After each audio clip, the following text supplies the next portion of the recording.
Hello learners, I hope you are still safe. I'm still teacher Hilda, your literature in English teacher for Senior 6. I want to remind you that this program is brought to you by the Rwanda Education Board in partnership with mastercard and IEE, which is Inspire, Educate and Empower Rwanda. So due to the COVID-19 pandemic, the government of Rwanda, in a bid to contain the spread of the virus, schools were closed in March and they are still closed. So we have to study from home, maybe until September 2020. So we are looking at the text and mole farm. And we have looked at the biography of the author, who is George Orwell. We have looked at the plot summary of the text. We looked at how events follow each other in the text. And as I had earlier promised, we are going to summarize chapter by chapter. And today we are going to summarize chapter 1. So in chapter 1, it starts when the owner of the Manor farm, Mr. Jones, locks his hen house for the evening, but he's too drunk to remember to shut everything before he goes to bed. So as soon as the lights are off in the farmhouse, the animals all stare up and make their way to the big barn, where the old boer, old Major, wants to address everyone. So old Major lies on a raised platform. The 3 dogs and all the pigs come in first and settle right in front of the platform. The hens and the pigeons pitch in windows and the rafters. The sheep and the cows settle behind the pigs. And Boxer and Clover, the cart horses, lie down in the back. So Clover settles a brood of orphan ducklings in the crook of her legs as the cantankerous old donkey, Benjamin, and the goat Muriel join the horses. So the foolish mare, Molly, shares her braided and berry-boned mane while she munches sugar. The cat finds the warmest spot between Boxer and Clover. The cat doesn't listen to old Major at all. Seeing that everyone but old Moses, the tame raven, is present, old Major begins. So he addresses everyone as comrades and announces that he is going to die soon, but wants to share his wisdom and a dream he had with everyone before he dies. So he says that the nature of their lives is bad, is not good. They only get enough food to keep them going, and once they are no longer useful, Mr. Jones kills them. So animals, he insists, are slaves, though they don't have to be. Manor farm would support many animals comfortably if only humans didn't steal the products of their labor. So if they remove man, they won't be hungry or overworked. The old Major insists that humans are the only creatures who consume without producing anything, like milk, eggs, among other things. So he asks the animals to consider all they have given up, from gallons of milk to hundreds of eggs, to Clover's 4 foals, gone forever. So old Major points out that Mr. Jones butchers pigs, will someday sell Boxer to the glue factory.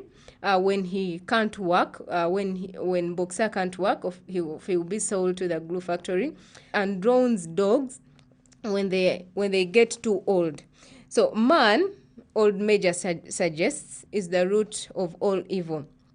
So getting rid of all men through rebellion would free the animals. The animals would be free. And old Major insists that the rebellion would come in due course. So he warns everyone that they can't entertain the idea that humans and animals have common interests. They must believe that all men are enemies and all animals are comrades. Suddenly, the dogs catch sight of 4 rats listening in and chases them back to their holes. Old Major calls for silence and insists that they must vote on whether wild animals are enemies or comrades. The assembly, of course, votes overwhelmingly in favor of wild animals as being comrades. So only the cat and the dog don't vote no. But some discover later that the cat voted on both sides. So Old Major insists again that they can't forget that man is their enemy, but they also can't ever come to resemble man by drinking alcohol, sleeping in beds, or trading. They also say that animals cannot sterilize each other as they are all equal. So Old Major says that all animals are equal. Old Major explains that he's going to teach everyone a song that his mother taught him long ago. And the song is called Beast of England.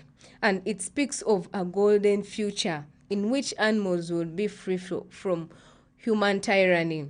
So all the animals, both the highly intelligent and the less intelligent, learn it quickly and they sing it all together 5 times through. They only stop when Mr. Jones shoots his gun into the side of the barn, breaking the meeting. So that is what chapter 1 is about. Come along and play with us. I want to make an analysis of this chapter 1. I want us to analyze chapter 1. To begin with, all animals exist under Mr. Jones' somewhat totalitarian regime. And therefore, they are somewhat equal footing at this point. Remember, they are all equal. However, I want you to pay attention to the way in which the animals arrange themselves. The pigs and the dogs go to the front, and that naturally suggests that they already hold an important place on the farm. While the fact that a pig is giving this speech is another indication that these two species are somehow superior to the others.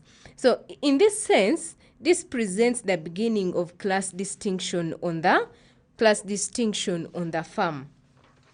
So Molly and the cat are representative of middle class who, prior to the Bolshevik Revolution in 1917, were already pretty comfortable with their lot of life. So as presented by Molly's ability to obtain sugar and the cat's beeline for the best, warmest spot and lack of interest in what happens. Remember, he is not actually listening at all to what Old Major is saying. So everything that Old Major says paints a horrific picture of what life is like on the farm, how they are suffering. His speech as a whole mirrors the Communist Manifesto of Karl Marx and Friedrich Engels, in that the problem is the ruling class and the lower class are allowing themselves to be subjected.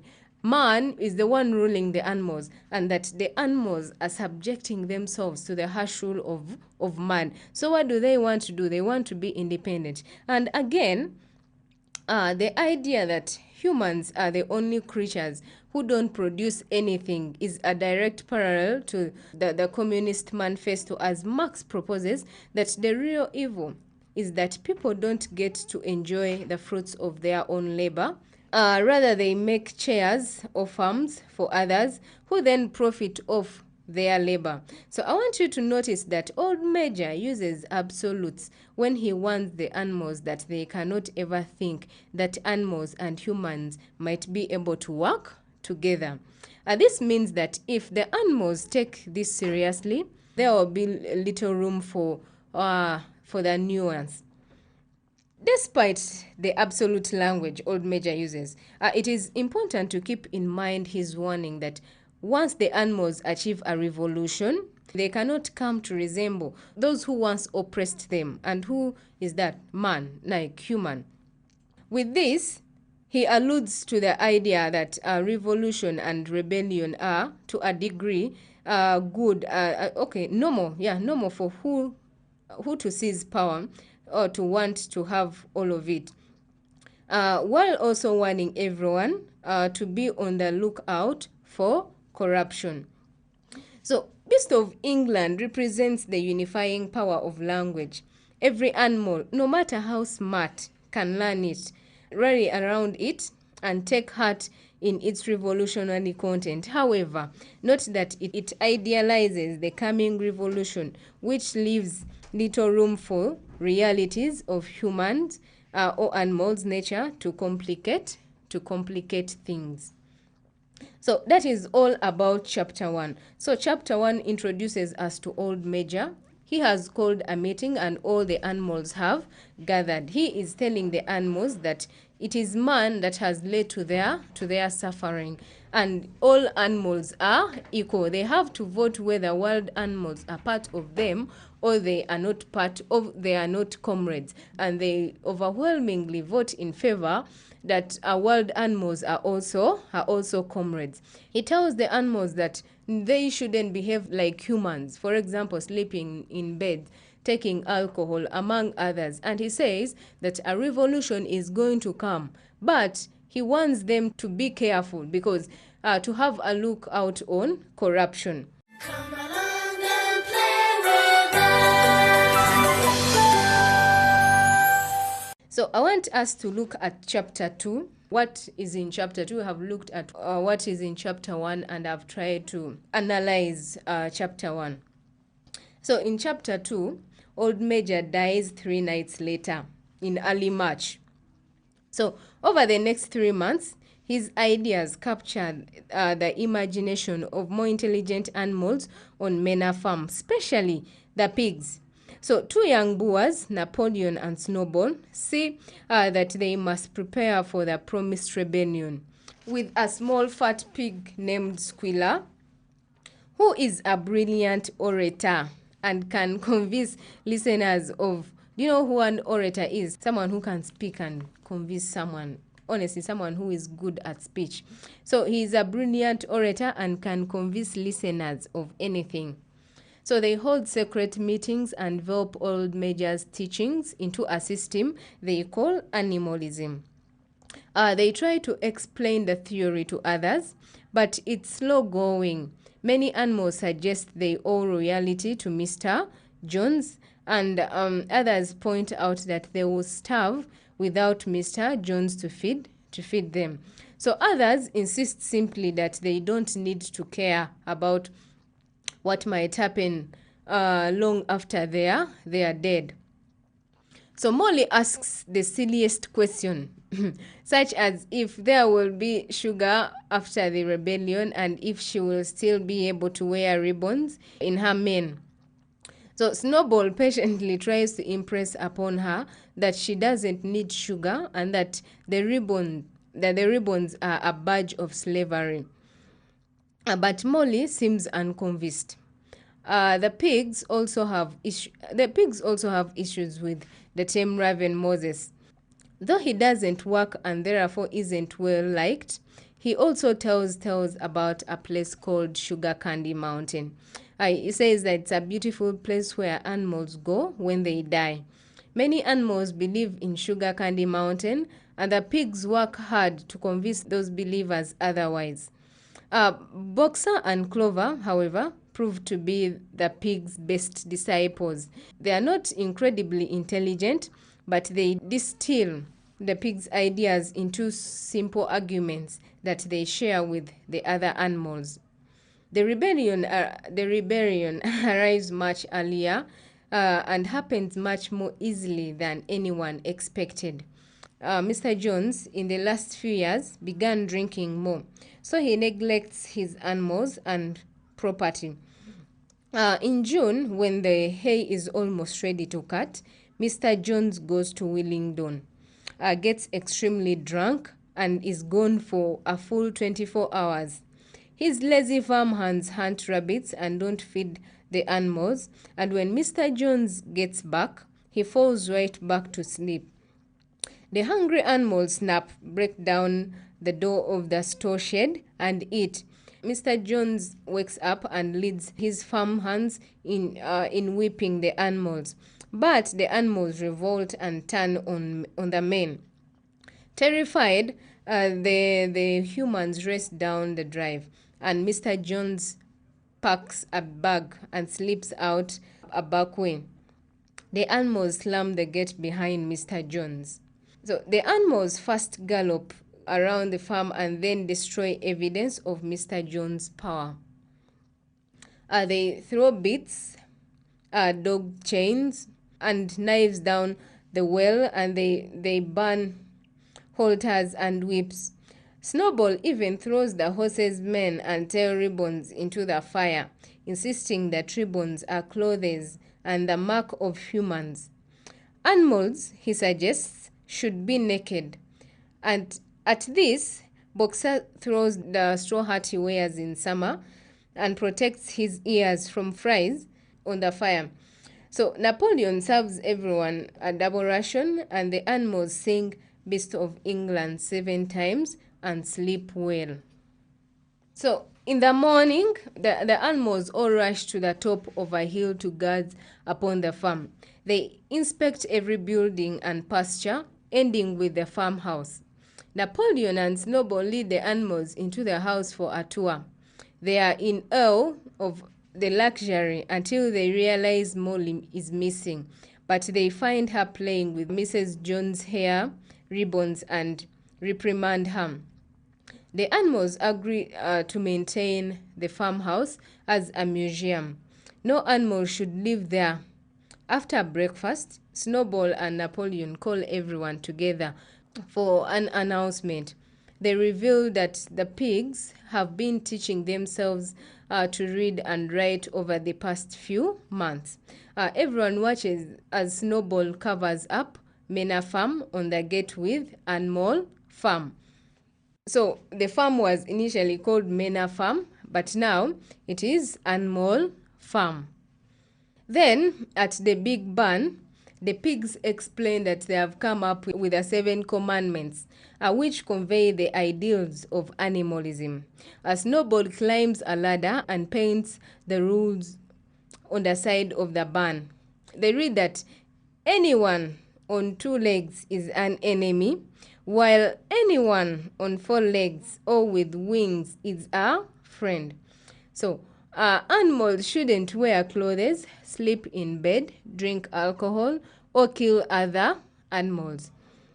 The final rule is that all animals are equal. Snowball reads it aloud for everyone and then calls everyone for the hay harvest. The cows protest as they haven't been milked.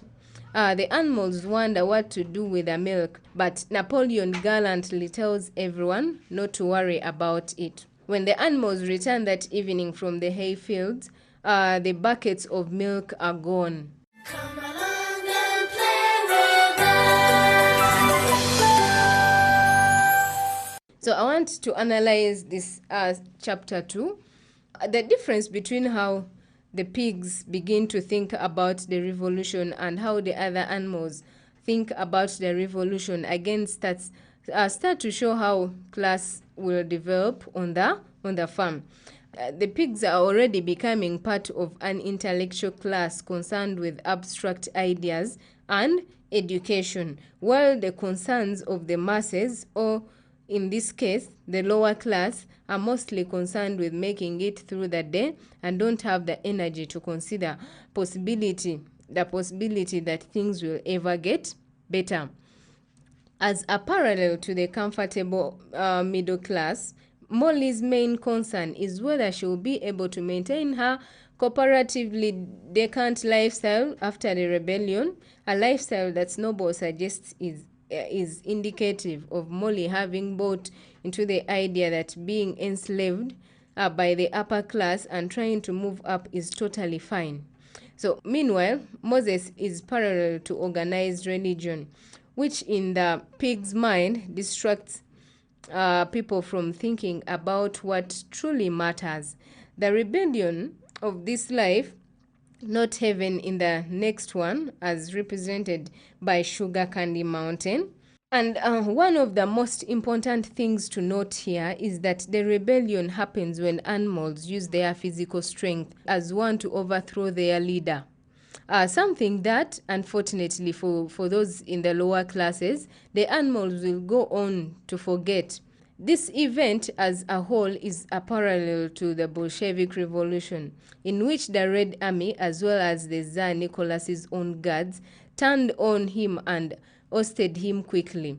As in the novel, the revolution grows out to dissatisfaction with the way Tsar Nicholas was running the country. Singing Beast of England here again allows the animals to connect through language.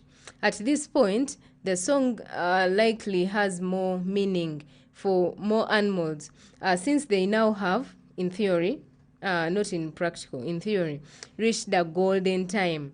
The song speaks of Boxer's choice to throw his very useful straw hat on the fire, again shows how absolutists the ideology guiding this revolution is, as there is no room for nuance and the possibility that purely useful things should be able to remain. The farmhouse itself is a symbol of totalitarian rule, and it contains all the fruits of Mr. Jones' illegitimately or immorally amassed wealth. The proposal to make it a museum, meanwhile, will in theory offer the animals a touchstone of what not to do, thereby saving them from corruption. The revelation that the pigs taught themselves to read and write throws a wrench in things, as it means that they will be more powerful than the other illiterate animals. Renaming the farm is only the first instance of the pigs literally rewriting history. The 7 commandments encapsulate the idealistic nature of the rebellion, as, in theory at least, they set out the groundwork for the animals to celebrate themselves. Everything that means humans or human, however, leaves little room for animals to advance, given that the novel has already laid out the expectation that an individual becomes more powerful as through literacy, or for one, they effectively become more humans. The missing milk is an early clue, too, that this revolution isn't as rosy as it might seem at first. So that is the analysis of chapter 2. Come along and play with us. We have looked at chapter 1 and chapter 2, and I've tried to analyze both chapters. So in our next lesson, we shall be looking at chapter 3 and chapter 4. Remember, we have looked at the biography of the author, we have looked at the plot summary, we have looked at the chapter summaries, that is chapter 1 and 2, and I've tried to analyze them for you. I hope you, as you are also there, you are trying to read the text and you are trying to understand the book.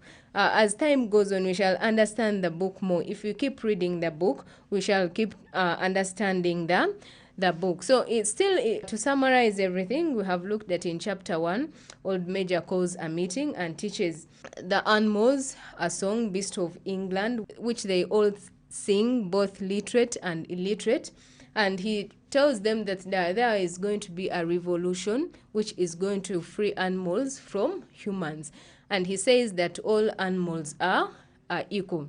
So in chapter 2, Old Major dies, however, before the rebellion, but the pigs, Snowball and the other, they carry out the rebellion successfully, and they have made new rules for their farm. For example, they are not supposed to sleep in bed, they are not supposed to behave like humans. So after chasing Mr. Jones out, they decide to keep his house as a museum. You know what a museum is. So, and then the other thing about chapter 2 is they start to harvest because the hay is ready. And the cows, of course, rebel because they have taken a lot of time without being milked. So they milk the cows and the other animals go to work. But then when they come back, the milk is nowhere to be. The milk is nowhere to be seen. We shall see what happens in chapter 3 and chapter 4 in our next lesson. I want you to stay safe. Keep reading the text, Unmode Farm by George Orwell. Thanks for being good students. Bye-bye. Goodbye, goodbye, goodbye, teacher. Goodbye, children. See you next time. Goodbye, goodbye, goodbye, teacher. Goodbye, children. See you next time.